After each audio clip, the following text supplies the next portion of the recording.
একটা শান্ত ছোট্ট শহরে প্রতিদিন বিকেলে একটা পুরনো বেঞ্চে বসে থাকতো একা একটা বিড়াল, কার জন্য যেন অপেক্ষা করতে হয়তো এক বন্ধুর।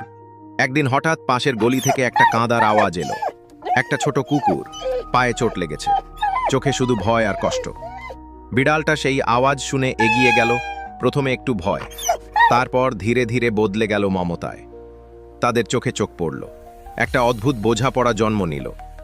প্রতিদিন বিড়ালটা খাবার নিয়ে আসতো, একসাথে বসতো গাছের নিচে, ভাঙা দুইটা মন একসাথে জোড়া লাগছিল। কিন্তু সব দিন তো শান্ত হয় না। একদিন কিছু কুকুর এসে আক্রমণ করলো, আর বিড়ালটা ঢাল হয়ে দাঁড়িয়ে গেল। মারামারি নয়, ভালোবাসার সাহস ছিল ওর ভিতরে।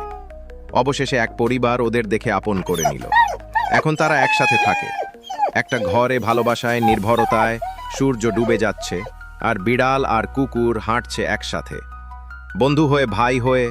এই গল্পটা যদি তোমার মনে ছুঁয়ে যায়, তাহলে লাইক দাও, ফলো করো, আর সাবস্ক্রাইব করতে ভুলো না, কারণ সত্যিকারের বন্ধুত্ব সবসময় আশ্চর্যভাবে আসে।